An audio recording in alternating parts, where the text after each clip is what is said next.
ఓం శ్రీ సాయిరామ్. ఓం తత్సం యోరావృణీమహే గాతం యజ్ఞాయ గాతం యజ్ఞపతయే దైవీ స్వస్తిరస్తు నః స్వస్తిర్మానుషేభ్యః ఊర్ధ్వం జిగాతి వేషజం సం నోऽस्तु ద్విపదే సం చతుష్టదే. ఓం శాంతి శాంతి శాంతి. సహస్రశీర్షా పురుషः సహస్రాక్షాత్ సహస్రపాత్ స భూమిం విశ్వతో వృత్వా అత్యతిష్టద్దశాంగుళం. ఓం శాంతి శాంతి శాంతి. సాయిరామ్. మనం రాజవిద్య రాజగుహ యోగంలో మనం 10 శ్లోకాలు చెప్పుకున్నాం. ఈరోజు 11, 12 అది మనం చెప్పుకోవడానికి ఉపక్రమిద్దాం. అది భగవంతుని ఆశీస్సులతో దీన్ని నడిపిస్తున్నాం. అయితే ఈ పవిత్రమైన వేళలో ఆ భగవంతుని సన్నిధిలో మనం ఆయన్ని ఒకసారి తలుచుకుంటూ ఈ గీతా కార్యక్రమంలో మన రాజగుహ్య యోగం మనం ఈరోజు చెప్పుకుందాం. అయితే 10 శ్లోకాలు మనం ఇంచుమించు కంప్లీట్ చేసాం. నేను ఒక్కొక్క శ్లోకానికి చెప్తూ దాని మీనింగ్ చెప్తూ నాకు భగవంతుడు ఇచ్చే జ్ఞానంతో నేను మెల్లమెల్లగా దాన్ని నడిపిస్తూ ఉన్నాను.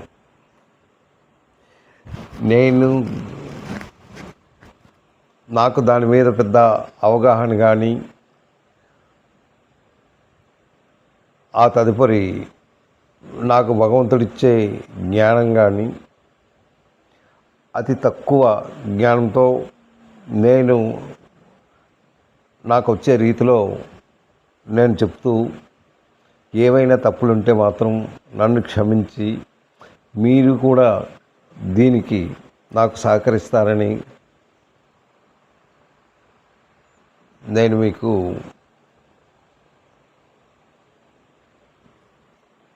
రిక్వెస్ట్ చేస్తూ ఉన్నాను. అయితే మనం 10వ శ్లోకం చెప్పుకున్నాం కదా. ఆ 10వ శ్లోకంలో ఏటన్నాడు? మయాధ్యక్షేణ ప్రకృతి మాయతే సచరాచరం హేతునానేన కౌంతేయ జగద్విరివర్తతే అనేసి 10వ శ్లోకంలో మయాధ్యక్షేణ అంటున్నాడు. అంటే ఒక అధ్యక్షుడిగా ఆయన మనకి సెలవునిస్తున్నాడు. ఏంటి మయాధ్యక్షేణ అంటే? నేను అధ్యక్షుడిగానే ఉంటున్నాను. ఉంటూ నాకు అంటే నన్ను అర్థం చేసుకున్న వాళ్ళు అర్థం చేసుకుంటున్నారు, అర్థం చేసుకోలేని వాళ్ళు అర్థం చేసుకోవట్లేదు. అయితే నా తారక పరిపాలన ఎలా ఉంది, నేను ఏం చేస్తున్నాను అన్నది, నేను సర్వశక్తిమంతుణ్ణి, ఈ జగత్తంతా సృష్టించిన వాడిని నేనే, ఈ ప్రకృతిని కూడా సృష్టించిన వాడిని నేనే. ఈ ప్రకృతితో మీకు సంబంధం ఉన్నది కనుక ఈ ప్రకృతిని మీరు వాడుకుంటూ ఈ ప్రకృతిలో ఉన్నది మీరు చూసుకుంటూ దాన్ని అంటే మీ జీవితాన్ని సాగిస్తున్నారు. అయితే ఇక్కడ ఏంటంటున్నాడు? మయాధ్యక్షేణ, నా చేత అధ్యక్షుడై. అంటే ఇక్కడ ఎందుకు అక్కడ మయాధ్యక్షేణ అన్నాడు అన్నది నేను ఇంతకుముందు చెప్పాను. అంటే ఆయన ఒక అధ్యక్షుడిగా మనల్ని నడిపిస్తున్నాడు. దేనికైనా ఒక అధికారం ఉండాలి. ఏ పనికైనా, ఏ పని చేసినా ఒక హెడ్ ఆఫ్ ది డిపార్ట్మెంట్, ఒక హెడ్ అంటూ ఉండాలి. అది ఉంటేనే ఆ పని సక్రమంగా అవుతుంది. లేకపోతే అది ఏ పని కూడా సక్రమంగా అవ్వదు. అలాగే ఈయన ఈ ప్రకృతిని సృష్టించి ఈ సమస్త ప్రాణుల్ని, ఈ ప్రాణులన్నిటినీ ఆయనే మేనేజ్ చేస్తున్నాడు. అందుకే ఇక్కడ ఏంటంటున్నాడు, మాయాధ్యక్షైన ప్రకృతి, నేను అధ్యక్షుడిగా ఉంటూ ఈ ప్రకృతిని సృష్టించాను. సచరాచరం అంటే ఈ చరాచర జగత్తంతా నా సృష్టితోనే ఇది ఉంది. అయితే ఈ ప్రకృతి, ఈ చరాచర జగత్తు సృష్టించుచున్నది ఈ సంసార చక్రం. అంటే మొత్తం ఏంటి, మనం ఒక్కసారి మనం ఆలోచించుకుంటే ఇది ఒక చక్రం. ఇది చక్రం వంటిది. ఎలాగ చక్రం వంటిది అంటే, ఈ సృష్టి మనం చూస్తున్నాం. మనకి కొంత ఆయుష్ భగవంతుడు ఇచ్చాడు. ఆయుష్ అయిపోయిన తర్వాత ఏంటవుతుంది? మనం చనిపోయిన తర్వాత ఈ సృష్టి పోతుందా ఏంటి అని ఆలోచిస్తే ఇది ఏమీ పోదు. ఇవి కొన్ని లక్షల లక్షల లక్షల లక్షల సంవత్సరాలతో ఉన్నది. ఇది ఎన్నో యుగాలు అయ్యింది. సత్వయుగం అయింది, త్రేతాయుగం అయింది, ద్వాపర యుగం అయింది, ఇప్పుడు కలియుగంకి వచ్చాము. అలాగే ఇవన్నీ నడుస్తూనే ఉన్నాయి. అయితే ఇది ఎంతవరకు, దీన్ని ఏంటంటారు? అయితే మనం చనిపోయిన తర్వాత అవ్వదు. ఇది సంసార చక్రం. అంటే ఇది పుట్టుక చావు ఇది ఇలాగా రన్నింగ్ అవుతూనే ఉంది. ఇది ఎప్పటిది? కొన్ని లక్షల సంవత్సరాల నుంచి ఇది అవుతుంది. అందు గురించి దీనికి మనం ఈ సంసార చక్రం ఇది నడుస్తూనే ఉంది. అయితే నీ తాలూకా జీవితం ఏంటి అని నువ్వు ఆలోచించినట్టయితే, నీ జీవితం ఏంటి? నువ్వు పుట్టినప్పటి నుంచి చనిపోయిన వరకు ఉన్న పీరియడ్ అదే నీ జీవితమా? ఇంకా మరి లేదా? అంటే ఏంటి నువ్వు చేసావు? మొత్తం నీ తాలూకా పీరియడ్లో నువ్వు చేయవలసిన పని ఏంటి? నువ్వు భగవంతుని తెలుసుకున్నావా? అసలు నువ్వు ఎలా ఉన్నావు? నీవు ఈ మనిషిగా ఉండి నువ్వు మొత్తం ఈ కాలచక్రాన్ని నడిపిస్తున్నావు కదా. అంటే నీ జీవితం నడుస్తుంది కదా. ప్రతి సంవత్సరం ప్రతిరోజు, ఈరోజు అయింది నెక్స్ట్ డే అయింది. ఇది ఏంటి? ఇది ఒక విచిత్రంగా నడుస్తూ ఉందే. ఈ నడవడానికి గల కారణం ఏంటి? మనం ఉండడానికి గల కారణం ఏంటి? ఈ ప్రకృతి మనం చూస్తున్నాం కదా. ఈ ప్రకృతి ఏంటి? ఈ ప్రకృతి, ఈ చెట్లేంటి, ఈ చేమలేంటి, ఈ కొండలేంటి, పక్షులేంటి, జంతువులేంటి, ఇవన్నీ మనం ఆలోచించినట్టయితే ఏదో something is there, some power is, అంటే ఒక అధ్యక్షుడు, ఒక అతను ఉన్నాడు, ఆయనే ఇదంతా నడిపిస్తున్నాడు అన్న భావనతోనే మనం దీన్ని సాగిస్తున్నాం. ఎవరు అన్నది తెలుసుకుంటే అప్పుడు మనం ధన్యులం అవుతాం. ఆ ఎవరు అన్నది మనం తెలుసుకోలేకపోతున్నాం. అసలు నీ గురించే నువ్వు ఆలోచించుకోలేకపోతున్నావు. నేను ఎవరిని అని ఎప్పుడైనా ఆలోచించావా? లేదే. అది ఆలోచించుకున్నట్టయితే వీటిలన్నిటికీ ప్రశ్నలన్నీ జరుగుతాయి. అయితే ఈ అధ్యక్షుడు ఎలా ఉన్నాడు?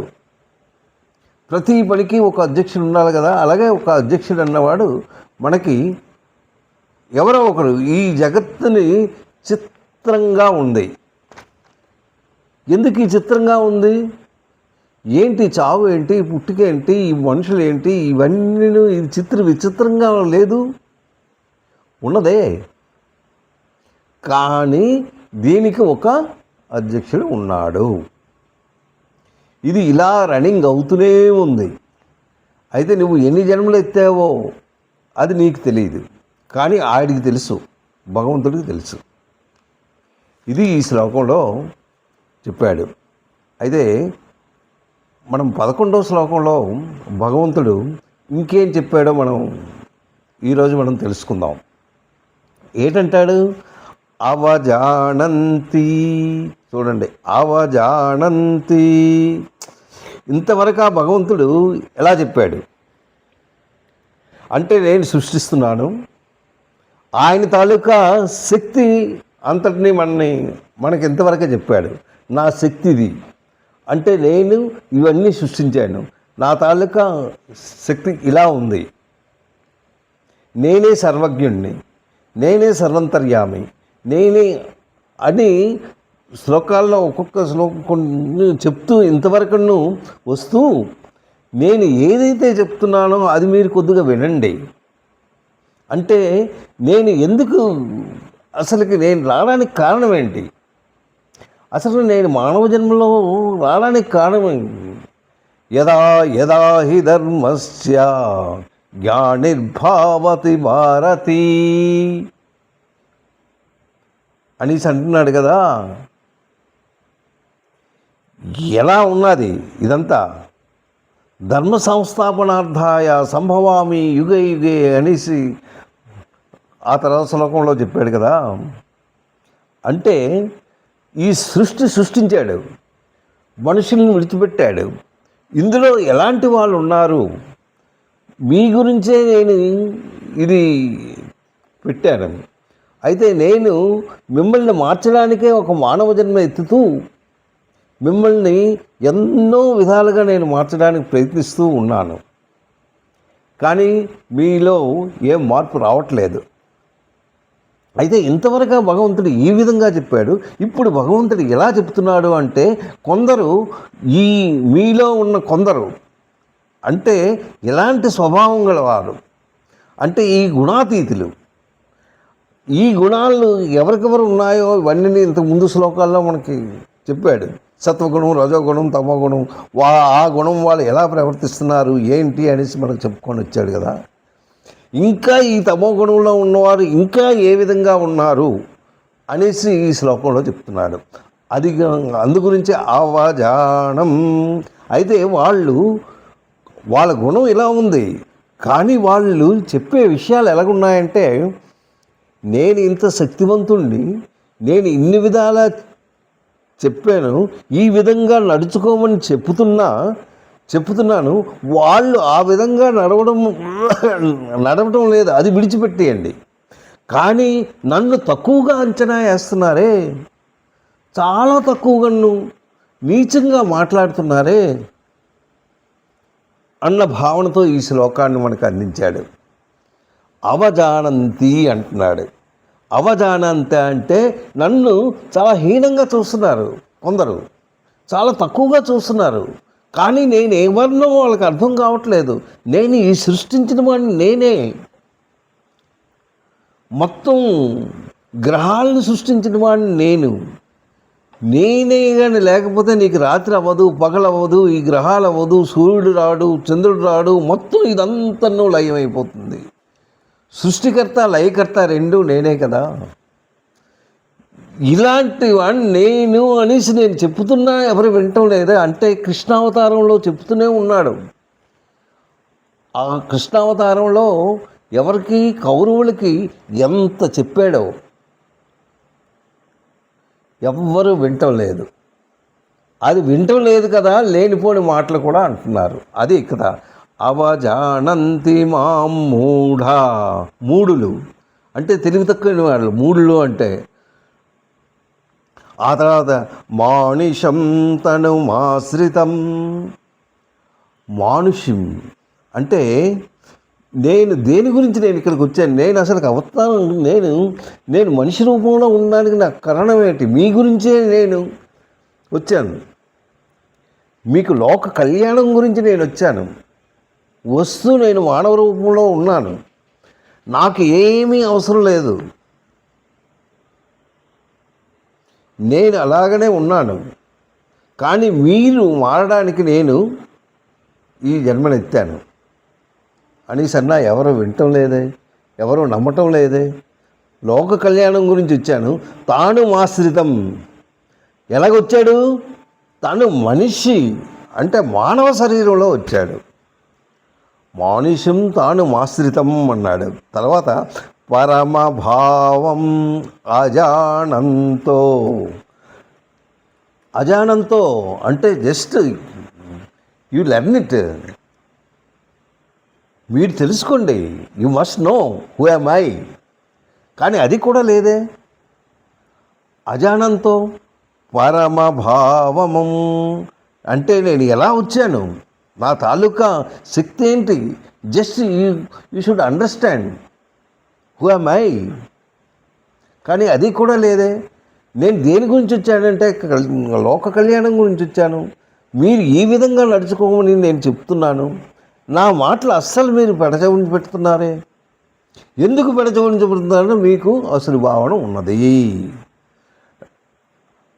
ఏంటన్నాడు? పరమభావం అజానంతో మమ భూత మహేశ్వరం. నేనెవరిని? మహేశ్వరుణ్ణి. ఈ సకల భూతాలకి, ఈ సకల ప్రాణులకి నా యొక్క శక్తితోనే ఇవన్నీ నడుస్తున్నాయి అని చెప్తున్నాడు.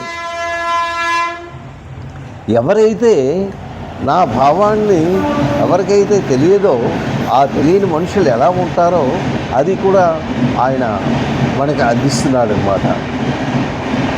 నా పరమభావం తెలియని మనుషులు అనమాట. అయితే వాళ్ళు ఎలాగుంటారు? వాళ్ళు మూఢులు, వాళ్ళు ఎవరు చెప్పినా వినరు. నేను లోక కళ్యాణం గురించి వచ్చాను అనేసి ఈ శ్లోకం మనకు అందించాడు. ఏంటంటున్నాడు? అవజానంతి మాం మూఢో మానిషీం తనుమాశ్రితం పరం భావం అజానంతో మమ భూతమై. నేను మహేశ్వరుణ్ణి, మమ భూత ఈ సకల ప్రాణులకి నేనే మహేశ్వరుణ్ణి, నేనే ప్రథముణ్ణి అని చెప్తూ ఉన్నాడు. అయితే ఈ యోగంలో అతను అంటే ఇప్పుడు మనం ఏ యోగంలో ఉన్నాము అంటే ఏది మనం చెప్పుకుంటున్నాము? రాజవిద్య రాజగృహ్య యోగం. ఇది చాలా ఇంపార్టెంట్, అంటే చాలా విచిత్రమైనది. అన్ని యోగాల కన్నా ఇది ఏంటి అని నేను చెప్తున్నానో అది నువ్వు తెలుసుకో. నేను ఏదైతే చెప్తున్నానో అది నువ్వు జాగ్రత్తగా విను అనేసి ఇందులో చెప్తున్నాడు. అయితే దీంట్లో అతని గురించి వర్ణించాడు కూడాను. ఇది ఈ ఒక్క యోగంలో కాదు, ఈ రాజవిద్య రాజగుహ్యం కాదు, ఇంతకుముందు జ్ఞాన విజ్ఞాన యోగంలో కూడాను ఆయన జ్ఞానం గురించి చెప్పాడు, విజ్ఞానం గురించి చెప్పాడు. అందులో కూడాను ఈయన తాలూకా శక్తి గురించి ఆయన మాట్లాడాడు. ఏంటి అందులో ఒక శ్లోకంలో చెప్తున్నాడు? అవ్యక్తాం వ్యక్తం అసన్నం మన్యంతో మాం అబుద్ధ్యః. నేను ఈ సర్వశక్తి, నేనే సర్వశక్తిమంతుణ్ణి, సర్వవ్యాపిని అని చెప్తున్నాడు. అందరికీ నేనే కర్తని, నేనే హర్తిని. అయితే ధర్మ సంస్థాపనార్థాయ నేను దేనికి వచ్చాను ఇక్కడికి? మీ తాలూకా మంచి గురించే నేను వచ్చాను. కానీ ఎవరైతే మూడుగా ఉన్నారో వాళ్ళని నేను హింసిస్తాను. అంటే వాళ్ళకి ఏ విధంగా చేయాలో నాకు తెలుసు. అందుగురించే భారత యుద్ధంలో మనం చక్కగా ఆ పాండవ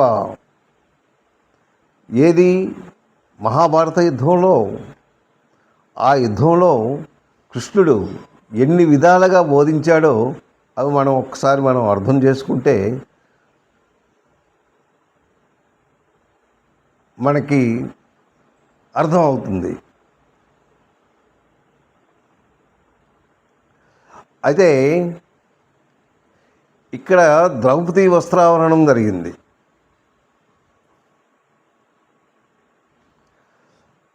అక్కడ ఎన్నో విధాలుగా వాళ్ళకి నచ్చచెప్పాడు. అంతకుముందు యుద్ధం చేయకుండా జాగ్రత్తగా ఉండండి, అయినా ఎవరూ వినలేదు. ఆ తర్వాత అంటే మూఢులు అంటే దీని తాలూకా అర్థాన్ని చెప్పవలసి వస్తుంది. ఏ విధంగా వాళ్ళు ప్రవర్తించారు ఏంటి అని. ఈ మూడులు ఎవరికి వర్తిస్తుంది అంటే, ఎవరికైతే అసురీ భావన ఉంటుందో వాళ్ళు వాళ్ళు వాళ్ళు ఎవరు చెప్పినా వినరు. వాళ్ళ తాలూకా గుణం అది. వాళ్ళలో ఎక్కువ తమో గుణం ఎక్కువగా ఉంటుంది. అందు గురించి వాళ్ళలో చూడలేనితనం ఇవన్నీ ఎక్కువగా ఉంటాయి. అయితే ఆయన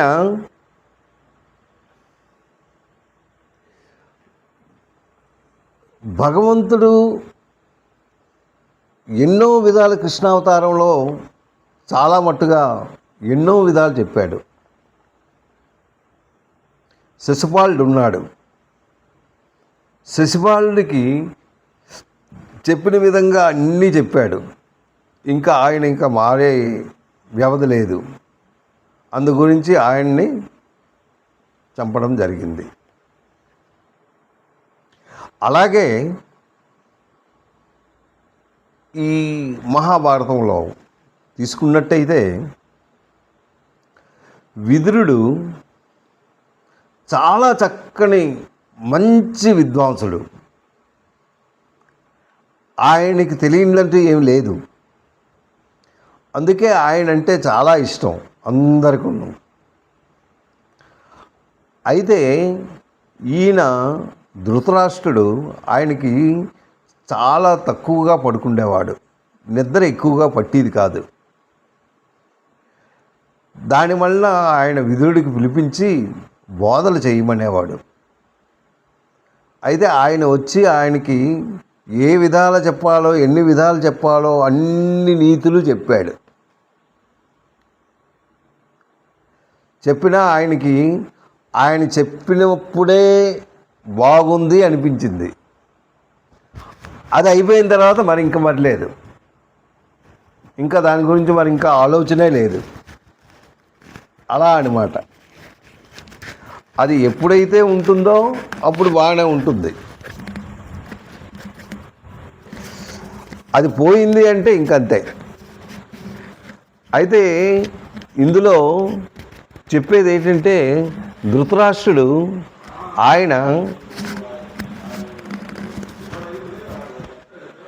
ఆయన వ్యామోహంలో పడిపోయాడు. కొడుకు వ్యామోహంలో పడిపోయి ఎవరు చెప్పింది వినేవాడు కాదు. కానీ ఆయన చాలా తెలివైనవాడు, చాలా గొప్ప వ్యక్తి. కానీ ఏమి లాభం? ఆయన పుత్ర వ్యామోహంలో పడి ఆయన జీవితాన్ని నాశనం చేసుకున్నాడు. అలాగే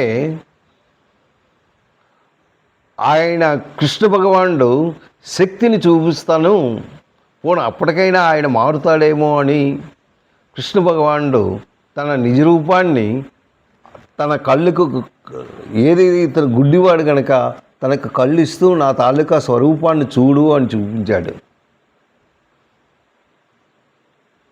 అయితే ఆ వెంటనే ధృతరాష్ట్రుడు ఏంటన్నాడంటే, వద్దు, నాకు నీ తాలూకా ఇది చూపించొద్దు, నేను ఇలాగనే ఉన్ని, నన్ను గుడ్డివాణిగానే ఉన్ని.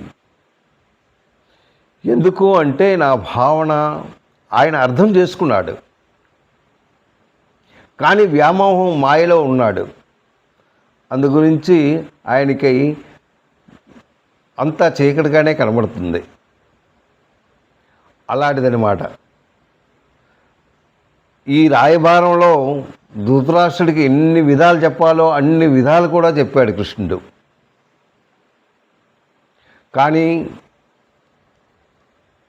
అప్పటి వరకు అనేవాడు. తన కొడుకు వచ్చేసరికి, దుర్యోధనుడు వచ్చేసరికి వెంటనే మారిపోయేవాడు. ఇది పుత్రవ్యామోహంతో ఉన్నది. అయితే ఇది ఈ శ్లోకంలో చెప్పాడనమాట. ఆ తర్వాత ఎన్నో విధాలుగా ఈయనకి ఎన్ని మాటలు అనాలో అన్ని మాటలు కూడా పాండవులు అన్నారు. అంటే కౌరవులు, నువ్వు పాండవుల పక్షపాతివి అన్నారు.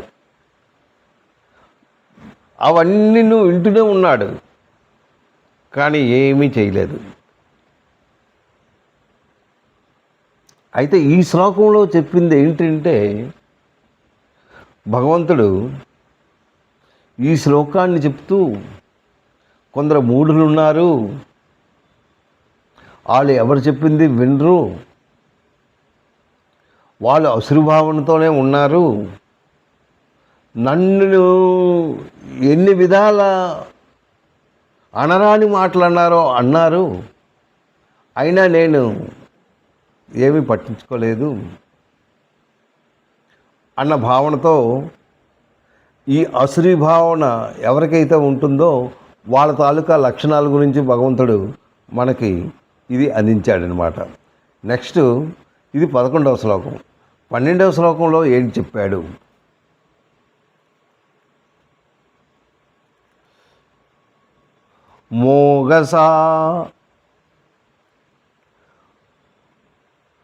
మోఘకర్మణో మోఘజ్ఞానే విచేతనః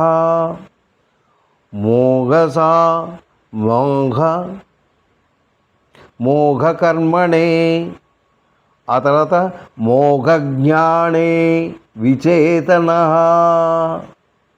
విచేతన అంటే ఈ అసురుభావనలో ఉన్నవాళ్ళు ఎలాగున్నారో ఈ శ్లోకంలో చెప్పాడు. వాళ్ళ తాలూకా గుణాలు ఎలా ఉంటాయో చెప్పాడు.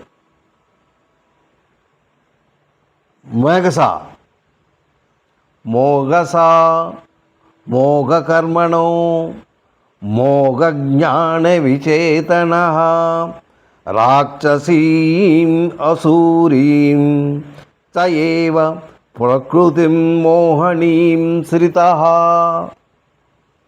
చూడండి ఆ శ్లోకం ఒక్కసారి ఏంటి చెప్పాడు? మోఘకర్మణో మోఘజ్ఞాన విచేతనః. మోఘకర్మణో మోఘజ్ఞాన విచేతనః రాక్షసీం ఆసురీం చైవ ప్రకృతిం మోహనీం శ్రితాః అన్నాడు. అంటే ఈ మోఘకర్మణ, ఈ మోగస అన్న వాళ్ళు ఏంటంటే వ్యర్థములైన ఆశలు ఎక్కువగా ఉంటాయి వీళ్ళకి. మోగస అన్న వాళ్ళకి వాళ్ళు విపరీతమైన ఆశలు పెట్టుకుంటూ ఏవో ఆలోచనల్లో ఉంటారు. మోఘకర్మణం అంటే వాళ్ళు కర్మలు కూడాను అనవసరమైన కర్మలు చేస్తూ ఉంటారు. ఈ కర్మ ఆ కర్మ అని చేస్తూనే ఉంటారు. వ్యర్థమైన కర్మలు అవి చేస్తూనే ఉంటారు. ఆ తర్వాత మోఘజ్ఞానే, వీళ్ళకి జ్ఞానంతో సంబంధం లేదు. నేనే చాలా జ్ఞానవంతుడు అనుకుంటారు, కానీ చేసే పనులన్నీ మంచివి కాదు. అలాంటి అహం కలిగిన వాళ్ళు. విచేతన, ఆ తర్వాత విచేతన అంటే వీళ్ళు లేనిపోని ఆలోచనలు, వ్యర్థమైన ఆలోచనలతో ఉంటారు. ఆ తర్వాత ఒక దగ్గర ఉండరు, విచేతనంగా ఉంటారనమాట. అంటే ఇప్పుడు గడి ఆలోచిస్తారు, మళ్ళీ దాని తర్వాత ఇంకోటి ఆలోచిస్తారు, అన్నీ చెడ్డ పనులుగా ఆలోచిస్తూ ఉంటారు. వాళ్ళ ఆలోచనలు అలా ఉంటాయి. ఆ తర్వాత రాక్షసీం, వీళ్ళు రాక్షస భావం కలిగి ఉంటారు. అంటే ఒకళ్ళని నొప్పించే మాటలు మాట్లాడుతూ ఉంటారు. రాక్షస భావం కలిగి ఉంటారనమాట. అసురీం వాళ్ళు ఎలా ఉంటారు? అసురు భావనతో ఉంటారు. ఆ తర్వాత ప్రకృతి ఏ ప్రాణికైనను బాధను కలిగించే గుణాలు కలిగి ఉంటారు. మోహనీం అంటే వ్యర్థములైన ఆశలచే, వ్యర్థములైన కర్మలచే విపరీతమైన జ్ఞానం కలిగిన వారై ఉంటారు. కానీ ఆ జ్ఞానం దేనికి పనికిరాదు. విపరీతంగా ఆలోచిస్తారు, ఆ ఆలోచన కూడా దేనికి పనికిరాదు. వాళ్ళందరూ అజ్ఞానులు, అసురీ భావనలు, మోహిని స్వభావం అవన్నీ కలిగి ఉంటారు. అంటే ఏంటిది? శ్రీకృష్ణ పరమాత్ముడు ఇవన్నీ ఎందుకు ఇవి చెప్పుకొచ్చాడు అంటే, ఈ మోగకర్మణ మోగస ఎక్కువ కోరికలు కలవారై ఉంటారు. ఆ తర్వాత భగవంతుని తాలూకా ప్రభావం వాళ్ళకి అర్థం కాదు, చెప్పినా వినరు. మోగకర్మణ అంటే ఈ శాస్త్రాల మీద వాళ్ళకి ఎటువంటి నమ్మకం ఉండదు. శాస్త్రయుక్తంగా అసలు నడవనైనా నడవరు, వాళ్ళకు తోచే విధంగా నడుస్తారు. ఈ శాస్త్రాలన్నీ వేస్ట్ అంటారు. వాటి మీద నమ్మకం ఉండదు. ఆ తర్వాత వాటిని విమర్శిస్తూ ఉంటారు. వాటి మీద శ్రద్ధ ఉండదు, ఈ శాస్త్రాల మీద. ఆ తర్వాత వాళ్ళు విరోచితంగా అంటే ఏవో ఆలోచనలో ఉంటారు. నేనే పెద్ద, నేనే అహంభావంతో కూరుకుపోయి ఉంటారన్నమాట. మేఘ జ్ఞాన అంటే మోగ జ్ఞానం అంటే వాళ్ళు ఎలా ఉంటారు? భోగాలను అనుభవిస్తారు.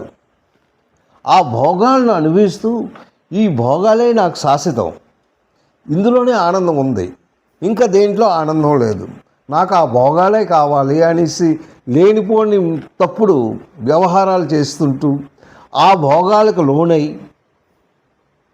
అందులోనే ఆనందం ఉంది అన్న భావనతో వాళ్ళు అలాగనే ఉంటారు. వాళ్ళు మోగజ్ఞానులు. విచేతన అంటే వీళ్ళు విచేతన అంటే వాళ్ళు విపరీతమైన లేనిపోని ఆలోచనలు. వాళ్ళ మనస్సు ఎలాగ ఉంటుంది? ప్రతి క్షణం చేంజ్ అవుతూ ఉంటుంది. ఇప్పుడు ఒక మాట్లాడతాడు, ఇంకోసారికి ఇంకొక మాట్లాడతాడు. మాట మీద నమ్మకం లేదు, వాడి మీద నమ్మకం లేదు, అలా ఉంటారు వాళ్ళు. రాక్షసీం అసురీ మోహినీ అంటే ఇక్కడ అసురీ భావనతో ఇంకొకరిని నొప్పిస్తూ ఇంకొకరి తాలూకా సొమ్మును తీసుకోవాలనే భావనతో విపరీతమైన చెడబుద్ధితో ఉంటూ వాళ్ళని ఎదుటగా ఉన్న మనుషుల్ని బాధ పెట్టే స్వభావం అన్నమాట. దీనికి ఎదుటి మనిషిని బాధ పెట్టాలి, వాళ్ళలో దయా దాక్షిణ్యం అనేది అస్సలు ఉండదు. అలాంటి భావం గలవారు వీళ్ళు. ఈ అంటే భగవంతుని తాలూకా ఆయన తాలూకా శక్తిని తెలుసుకొనక, ఆ శక్తిని అర్థం చేసుకోవడానికి ప్రయత్నించక ఈ భావనతో ఆలోచించారు. ఈ ప్రకృతి అసురీ ప్రకృతి అన్నమాట. ఈ ప్రకృతి కూడాను భగవంతుడు సృష్టించింది కాదు అన్న వాదనలే. వాళ్ళు ఇష్టం వచ్చినట్టు వాళ్ళు బ్రతుకుతూ ఉంటారు. కానీ వాళ్ళు ఒక మంచి ప్రవర్తనకి రాలేరు. లేదురా బాబు నువ్వు ఈ విధంగా ఉంటే ఈ విధంగా అవుతావు అంటే వినరు వాళ్ళు. ఇప్పుడు అలాంటి భావనలో మనలో ఎంతోమంది ఉన్నారు, అందులో నేను కూడా ఒకడినే. మంచి భావనలు కలిగి ఉండాలి, మంచి వస్తువులై ఉండాలి, ఎప్పుడూ భగవంతుని ధ్యానంలో ఉండాలి. అప్పుడే మనకు మంచి జరుగుతుంది. లేకపోతే మనకి మంచి జరగదు. అందు గురించి ఈ 2 శ్లోకాలను మనకి ఈ 10, 11 ఈ 2 శ్లోకాలు మనం ఇప్పుడు నేర్చుకున్నాం. ఏంటంటాడు? అవజానంతి మాం మూఢ మాముషం తనుమాశ్రితం పరం భావమజానంతో మమ భూత మహేశ్వరం. అది 11వది. తెలుసుకోలేని వారనమాట. అంటే భగవంతుని తాలూకా శక్తిని తెలుసుకోలేని వారు అనేసి ఈ 11వది మోఘ కర్మణో మోఘ జ్ఞానో విచేతన రాక్షసీమాసురీం చైవ ప్రకృతిం మోహినీం శ్రితా అనిస్తూ. అంటే ఈ మోహంలో ఎలా ఉన్నారు, మోహ కర్మంలో ఉన్నారు, మోహ జ్ఞానంలో ఎలా ఉన్నారు, రాక్షస భావం కలవారు ఎలా ఉంటారు, ఇవన్నీ 12వ శ్లోకంలో చెప్తూ ఇలాంటి మనుషులు ఉన్నారు. ఈ స్వభావం కలవారు ఆ స్వభావంతో ఉన్నట్టయితే వాళ్ళు దేనికి అంటే వాళ్ళ తాలూకా జీవితం ఇంకా వ్యర్థం అవుతుంది. వాళ్ళ జీవితం ఎనటి డౌన్ గ్రేడ్లోకి వెళ్తుంటారు. ఇంకా మానవ జన్మలో మరి ఇంకా రాలేరు. ఎప్పుడైతే ఇలాంటి అసురీ భావనతో ఉన్న వాళ్ళందరూ ఏంటంటే పక్షిగా ఉంటారు, లేకపోతే ఏదో ఒక కర్మను అనుభవిస్తూ ఉంటారు. దాని గురించి దీంట్లో మనం ఏం చెప్పలేము. వాళ్ళని అంటే భగవంతుడు ఎందుకు మనకి ఇది అందించాడు అంటే మీరు మంచిగా ఉండండి, మంచిగా ఉంటే మంచి జన్మలు ఎత్తుతారు. మంచి జన్మ ఎత్తిన తర్వాత మీరు భగవంతునిలో కలియడానికి, ఆ తర్వాత ఈ సంసారం అనే చక్రాన్ని నుంచి బయటికి రావడానికి మీరు ప్రయత్నించినట్టయితే మీకు చాలా మంచిదే జరుగుతుంది అనేసి ఈ 2 శ్లోకాల్లో చెప్తూ నెక్స్ట్ శ్లోకం ఏంటంటే ఇది పోవాలంటే మీరు ఏం చెయ్యాలి అనేసి మనకే చెప్తున్నాడు. మీలో భక్తిభావం కావాలి. భక్తిభావం ఉన్నట్టయితే మీలో ఉన్న చెడు అన్నది కొద్దిగా తగ్గుతూ ఉంటుంది. తగ్గుతూ ఒక మంచి భావనకు వస్తారు అనేసి మనకి ఇప్పుడు 12వ శ్లోకం మనం చదువుకున్నాము. 13వ శ్లోకం మనం అదే చదువుకుంటాం. సాయిరామ్. తప్పులుంటే క్షమించండి. మనం మంచిగా ఉండడానికే మనం ప్రయత్నిద్దాం.